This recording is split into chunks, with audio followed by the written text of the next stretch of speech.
এত ভালো না, এত আনন্দ ভালো না, এত আত্মবিশ্বাস ভালো না, কারণ জনগণ নাই। ছাত্রলীগের সাংগঠনিক সম্পাদক বাদল বলতো, মধুর ক্যান্টিন ঢং ঢং করে, কেউ নেই, ছাত্র নেই, নেতা নেই। আওয়ামী লীগের অবস্থা আজকে তাই। প্রধানমন্ত্রী পরশুদিন বললেন এত ভালো নির্বাচন আগে হয়নি, তার মানে আগের নির্বাচনগুলো সব চুরিচামারি ছিল। এ কোথায় যাচ্ছে? একবার কি চিন্তা করেন আমরা কি বলছি আমরা? হাবিবুর রহমান হাবিব, যেটা আলোচনা করছিলাম, আহমেদ ভাই যেটি বললেন যে বিএনপি হতাশা থেকে এসব কথা বলছে, বিএনপি এখন যাবে কোথায়? আচ্ছা, আমি তো আগেও বলেছি, ওনাকে বলতে পারতেছি না। তো বলতে গেলে নিজের একটু কষ্ট লাগে। একসাথে রাজনীতি করেছি, ভাইস প্রেসিডেন্ট ছিল, আন্দোলন, আমাকে বলবেন পার্টিকে কষ্ট করছে। পার্সোনাল অন্য কেউ হলে পরে একদম এমন বলা বলতাম, এদিক থেকে নেমে বেড়ে যেত, এমন বলা বলতাম। ওনার জন্য আমি বলতেছি না, এইটুকু শুধু বলে, এত ভালো না, এত আনন্দ ভালো না, এত আত্মবিশ্বাস ভালো না, কারণ জনগণ নাই। ছাত্রলীগের সাংগঠনিক সম্পাদক বাদল বলতো, মধুর ক্যান্টিন ঢং ঢং করে, কেউ নেই, ছাত্র নেই, নেতা নেই। আওয়ামী লীগের অবস্থা আজকে তাই আছে। এতগুলি প্রার্থী দিচ্ছে উপজেলাতে, 4 জন 5 জন করে, ভোট নাই।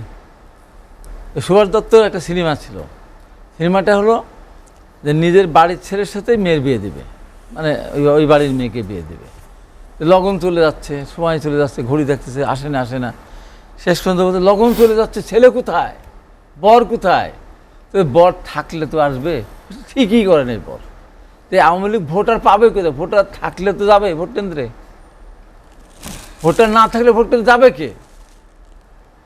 যে ক্রাইসিসে আওয়ামী লীগ পড়ে গেছে, এই ক্রাইসিস থেকে আওয়ামী লীগের বের হওয়ার কোনো সুযোগ নেই। দেশের অর্থনৈতিক অবস্থাকে যে জায়গাতে একমাত্র বিদ্যুৎ খাতে, এখনও তারা বিদ্যুৎ খাতে যে অন্যায়টা করে যাচ্ছে, ক্যাপাসিটি ট্যাক্সের নামে যে টাকাটা দিয়ে যাচ্ছে, এই যে আদানি নিয়ে গেল বা এই যে নিয়ে আসছে, আপনার বিদ্যুৎ উৎপাদন সক্ষমতা এখন তাদের উপর 27,000 মেগাওয়াট। আমার রূপপুরে 2400 মেগাওয়াট, আর আবার একটা করা চিন্তা ভাবনা করতে হবে। তারপর আরও মাথার বাইরে কোথায় দিয়ে আরও মানে 5-7 হাজার আছে। তা আপনি বিদ্যুৎকে খাবেন না মাথায় দেবেন? বিদ্যুৎ কি গড়ানো রাখার জিনিস? আপনার সন্তান 3টা, বাড়ি বানাইছেন 6টা ব্যাংক থেকে লোন নিয়ে। তো বাড়িতে 3টা সন্তান, তো 3 বাড়ি 4 বাড়িতে লাগে না, 5 বাড়ি 6 বাড়িতে দরকার নাই। আরও আপনি বাড়ি বানাতে লোন নেন ব্যাংক থেকে, তো ব্যাংকের আপনি ইন্টারেস্ট দেবেন, তেমন রাস্তার ফকির হয়ে যাবেন না? আজকে আমাদের দেশের অবস্থা শুধুমাত্র আওয়ামী লীগের কিছু চোরদের, কিছু দুর্নীতিবাজদের টাকা বানিয়ে দেওয়ার জন্য এই বিদ্যুৎ খাতের এই সমস্ত কুইক রেন্টাল ফেন্টাল করে আজকে এত বছর 15 বছর লাগে। এই কুইক রেন্টাল কত বছর লাগে? কত বছর? এটা হলো সাময়িক, এটা 1 বছর 2 বছর থাকতে পারে। একটা পূর্ণাঙ্গ একটা বিদ্যুৎ প্ল্যান্ট রেডি না হওয়া পর্যন্ত কত বছর লাগবে? এখনও সেটা দিয়ে যাচ্ছে। আমার নিজের বিদ্যুৎ প্ল্যান্টগুলি বসে থাকা সত্ত্বেও আমি উৎপাদন না করে আমি কুইক রেন্টাল থেকে বিদ্যুৎ কিনতে যাচ্ছি।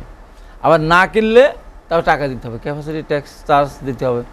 এবং একটা জিনিস আমাদের দেশে, সব দেশেই গরমের সময় যত বিদ্যুতের চাহিদা, শীতের সময় অনেক নিচে নেমে আসে, প্রায় 3 ভাগের 1 ভাগ তো কমে যায়। তখনও আপনাকে তো ক্যাপাসিটি চার্জ দিতে হচ্ছে আপনাকে দিয়ে। আজকে অর্থনৈতিক অবস্থা, ডলার সংকট কেন? এই তো 1 লক্ষ কোটি টাকার উপরে আপনার ক্যাপাসিটি চার্জ দিয়েছেন। বিদ্যুতের দাম বাড়াচ্ছে, কি বললো? প্রতি মাসে বিদ্যুৎ দাম বাড়ে। কেন বাড়বে কেন? আমি এখনও বিদ্যুৎ যে দাম, সেই দামে এখন বাংলাদেশে ধরেন আপনার গ্যাস দিতে করলে তো এখনও 2 টাকা 3 টাকার বেশি পড়ে না, অন্য দিয়ে 5 টাকা 6 টাকা বেশি পড়ার কথা না। এই যে এইভাবে কোনো ধরনের নিয়ম নাই। আপনি দিচ্ছেন 19 টাকা দরে, আমি দিচ্ছি 25 টাকা দরে, মিলন ভাই দিচ্ছে 12 টাকা দরে, যার ইচ্ছা যেমন দিচ্ছে তেমন, যেখানে কোনো রকম দায়বদ্ধতা নেই। এই কারণে বিদ্যুতের কেন আমার দাম বাড়াতে হবে? বিদ্যুৎ দাম বাড়ানোর কোনো কথা না তো। আপনি এদিক দিয়ে আপনি গচ্ছা দিচ্ছেন, আর এদিক দিয়ে আপনার দাম বাড়াচ্ছে। আপনার গ্যাসের একই অবস্থা। আপনার গ্যাস, আমার দেশের গ্যাস, আপনি ধরেন না যে আপনার পেট্রোল, অকটেন, এটা বাই প্রোডাক্ট, এটা তো ইম্পোর্ট করতে হয় না। সরকারি প্রধানমন্ত্রী নিজে বলছে আমার বাই প্রোডাক্ট, আমার গ্যাস থেকে আসে। তারপরে আমরা যখন ডিজেল বানাই তখনও কিন্তু রিফাইনারি থেকে বেরোয়, সেটার দাম 1 লাফে বাড়াই দিল 25 টাকা, 27 টাকা না 30 টাকা করলো। কোথায়? তো এই যে সরকার অপরিকল্পিত এবং অপরিকল্পিত কিছু মাথাবাড়ি প্রশাসন, ধরেন বাংলাদেশের মানুষগুলি আছে। আর একটা জিনিস আমি আজকে বলবো, আল্লাহ যদি আমাকে সুযোগ দেয় আর কিচ্ছু না করলেও এই চোরদেরকে ধরবো এবং মানুষকে বলবো যে জ্যান্ত কবর দাও। যদি এটা আপনার এই ভাষাটা বলা আমার ঠিক নেই, জ্যান্ত কবর এই জন্য দিতে বলবো, যারা মুক্তিযুদ্ধ যায়নি, যারা মুক্তিযুদ্ধ করে নেই, এই যে প্রায় 1 লক্ষ মতো, প্রায় 1,50,000 মতো এই সরকার এই কয় বছরে 13-15 বছরে 50,000 মুক্তিযুদ্ধ বাড়িয়েছে। যারা মুক্তিযুদ্ধ যায়নি, যাদের জন্ম 71-এর পরে অথবা 71-এর 2-1 বছর আগে, এই যে অন্যায় 20,000 টাকা করে তাদের দিচ্ছে, এই যে অন্যায় তারা করতেছে, মানে মুক্তিযুদ্ধ একটা বিশাল ব্যাপার। তো আমাদের মুক্তিযুদ্ধ দেখেছি, আমি মুক্তিযুদ্ধ দেখেছি, সে ভাতা নেয়, আমি ভাতা নিই না। কারণ আমার ওখানে যিনি মন্ত্রী ছিলেন তার কাছে আমার গিয়ে ইন্টারভিউ দিতে হবে। সে জলঙ্গি ক্যাম্পে বসে বসে খেয়েছে, মুক্তিযুদ্ধ যায়ও না, তার কাছে যেতে হবে বলে আমি যাইনি, মুক্তি ভাতা নেই না। এটা কত বড় অপরাধ! এই বিদ্যুৎ খাত, এই মুক্তিযোদ্ধাদের দেওয়া, ওদের তো যারা সচিব হয়েছে বা যারা বিভিন্ন পদোন্নতি নিয়ে আবার 2 বছর তারা সিনিয়রিটি পেয়েছে, 2 বছর তারা চাকরি বেরিয়ে পেয়েছে, এদের কবরে গেলেও ওখান থেকে তুলে নিয়ে এসে ওর পরিবারের কাছ থেকে এগুলি আদায় যদি আমরা করতে পারি বাংলাদেশে, সেই কাজটা করার আমার একটা প্রতিজ্ঞা আছে। আর এই বিদ্যুৎ খাতে যাদেরকে এই যে ক্যাপাসিটি ট্যাক্সের নামে, যা চার্জের নামে এই যে হাজার হাজার কোটি টাকা দেওয়ার কারণে বাংলাদেশ আজকে এই অবস্থা, আপনি দেখেন ওই যে বরিশালে নাকি এইতে পটুয়াখালীর যে বিদ্যুৎ কেন্দ্রটা, একটা বোর্ড বা এর দাম কত, ওই যে নাট বল্টু যেটা আর কি, তার দাম কত 1,80,000, 1.5 লক্ষ, তার দাম কত 5,000, 7,000, 3,000, 2,000। এই যে যে অবস্থা, বালিশ। তারপরে একটা ওই যে এর আগে চিরাং একটা দিয়েছিল আপনারা যে স্যালাইন স্ট্যান্ড, জি, এই যে অবস্থা, মানে একটা টোটালি অপরিকল্পিত হবে। আর এই যে ভোটার বিল নির্বাচন করে যে 23 থেকে 2400 কোটি টাকা খরচ করলো, এই হিসাবটা দিতে ভোট হয়নি যেখানে, একতরফা ভোট, দরকার কী ছিল? আওয়ামী লীগের বলে দিত 300 সিটে এই জাতীয় পার্টি কয়টা, জাতীয় থেকে এসে কথা হয়ে যেত। এত টাকা খরচ করার দরকার ছিল? এই মানুষগুলিকে অনৈতিক দরকার ছিল? এদের বললাম সমস্ত চরিত্র নষ্ট হয়ে গেছে।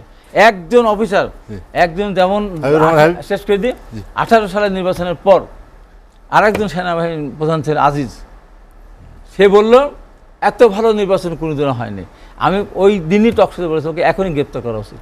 তার অতীতের সমস্ত নির্বাচনগুলিকে বিতর্কিত করে ইচ্ছে ভালো নির্বাচন হলে। আবার এখানেও ব্যাপার, দুঃখজনক ব্যাপার, প্রধানমন্ত্রী পরশুদিন বললেন এত ভালো নির্বাচন আগে হয়নি, তার মানে আগের নির্বাচনগুলো সব চুরিচামারি ছিল। এ কোথায় যাচ্ছে? একবার কি চিন্তা করেন আমরা কি বলছি আমরা?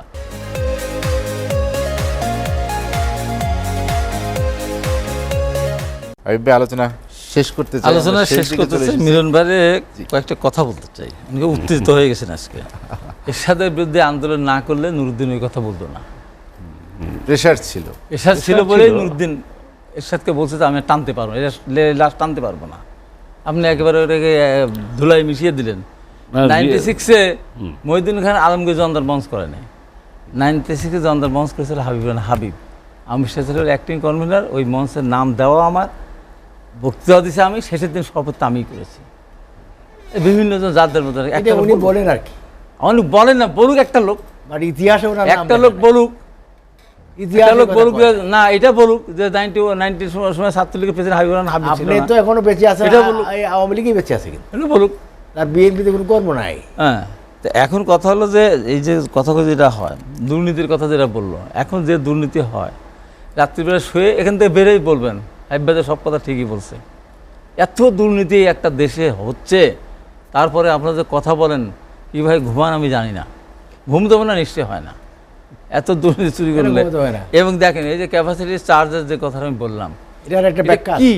এর কোনো ব্যাখ্যা নাই, কোনো ব্যাখ্যা নাই। এত বছর ধরে একটা ছেলে হাঁটা শিখতে 2 বছর 3 বছর 5 বছর লাগতে পারে, 15 বছর বয়স পর্যন্ত হাঁটতে পারবে না, হাঁটতে পারবে না, সেটা হবে না। নিউ কথা বলে, হ্যাঁ এটা আগে বলে আগে বলছি তো, কিন্তু কথাটা হলো এইটার জন্য আজকে, এইটার জন্য দেশটার এই অবস্থা। কি বলবে? এই না এই আপনার তো কোনো কথা নাই বলে আপনি এখন কথা বলছেন, এইটার জন্য দেশটার এই অবস্থা। এই বিদ্যুৎ নিয়েই তো দেশের অবস্থা। বিশ্বাস করে না আপনার কথা, কে বিশ্বাস করে না?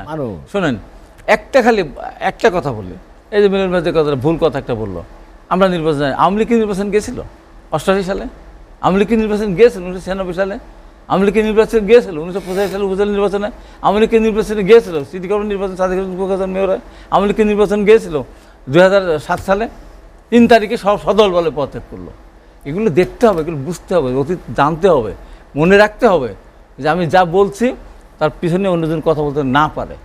পৃথিবীর ইতিহাসে আছে একটা বিরোধী দল 5 বছর নির্বাচিত হলো, একটা মাগুরা নির্বাচনকে কেন্দ্র করে সেখানে আপনার 94 সালে 30শে ডিসেম্বর সদল বলে পদত্যাগ করলো। আছে পৃথিবীর কোথাও? আছে কোথাও এতগুলি লোক পদত্যাগ করে? 100 জনের মতো বিরোধী দল পদত্যাগ করে? আছে কোথাও? নাই। এবং সেখানে বিএনপি কত ম্যাডাম খালেদা জিয়া ওগুলো উপনির্বাচন করে নাই। আমাদের আফজাল ছাত্রনেতা লাস্ট দিন সে এমপি হয়েছে, শপথ দিছে, সংসদে আসতে পারে নাই।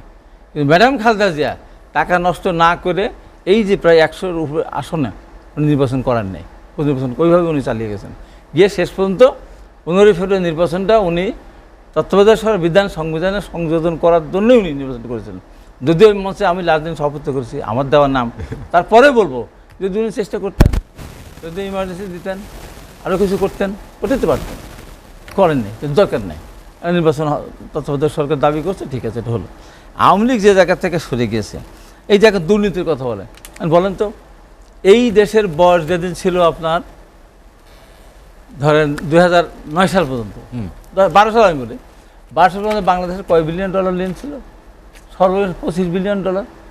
এই 12 সাল থেকে এই পর্যন্ত 150 বিলিয়ন ডলার ঋণ করেছে এই সরকার। 150 বিলিয়ন ডলার দেশটাকে শেষ করে দিয়েছে। এই দেশটা এত বেশি সময় নেই, আমরা শেষ করে দিয়েছে। এই জন্য বলি কথা বলার সময় হিসাব করে বলতে হবে। কথা বলে ফেললেন বিএনপি একেবারে বিএনপি কোথায় ক্ষমতা দখল করছে, কোথায় ক্ষমতা দখল করছে?